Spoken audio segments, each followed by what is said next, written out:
nii et püssirohtu siit sisse. Siis tuleb ta kinni tampida ja... Mis suunas sa lased? Ükskõik, ega sa vist ei tea, kus suunas ta lendab niikuinii. Ei, ega ma ei tea. Vene saatma kokku läbi. Tõrst tuleb diplomaatiline skandaal. Ei ole. See on üks selline kõva proksivala ja oli õige, ta kahjuks surnud vanakarvu. Meelissäär, see on tema tehtud, jah. See on siuke arheoloogi ametirelv, jah? Jah. See on koopia, jah, Otepää püssist. No, siin võib kasutada igasugust asja. Puulehti kasutada, aga see tropi materjal ei ole nii oluline, mis see on. Ma olen ka kulu kasutanud ja... Mis ütles Cromwell, aga hoia ka püssirohi kuiv, jah? Jah, parem on ikka kuiv hoida. Looda jumalale, aga hoia ka püssirohi kuiv. Ei, selle musta püssirohuga on tõeline häda ühest.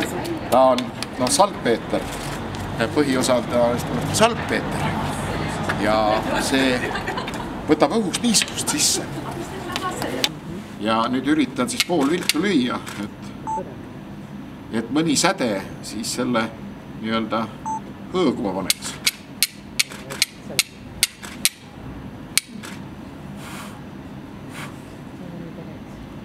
Pean siis puhuma, et ta siis kui ühe koha pealt hakkab hõõguma, eks ole, et see... Aga selle Otepää püssimehe mees, eks ole, omal ajal, tema oli ju tähtis mees, tal oli 2 abimeest, need läksid hoidsid vaenlast kinni, eks ole.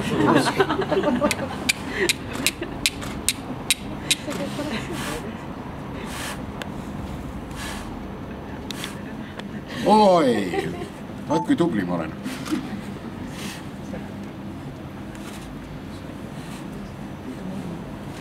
Nii, aga ikkagi jah, te nägite pildi peal, mis siit välja tuleb, eks ole. Nii et ma sõrmi ei hakka siia toppima.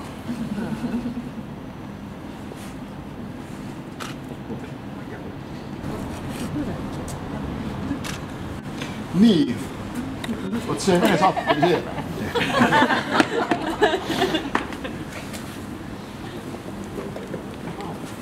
Nii. 1, 2 ja...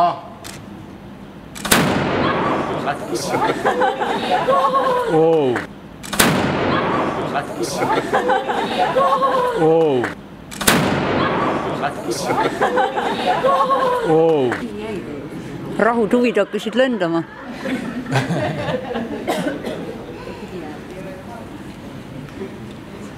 Ega te pole kunagi proovinud kuuliga sellest lasta? Tähendab, ma proovisin noolt lasta.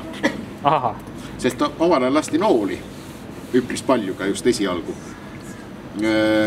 Ja selle noole varre ma tekin küll kasepuust, eks ole, ja päris korralik puu peaks olema kasepuu. Aga ma ise ei näinud, aga siis need, kes kõrval olid, need nägid, et kui see nool välja lendas, siis kogu see noole varras, see pudenid siis umbes tiku suurusteks tükkideks. Äkki on vaja vähem püssirohu kasutada? No ilmselt jah. Aga nool lendas, nooli jäme puu ka 5 meetrit tee peal, lendas vastu puud, jah, see noole ots. Noole ots on sisuliselt nagu kuul ja ülejäänud on niisama. See varras tõesti pudenes täiesti tükkideks. No nii.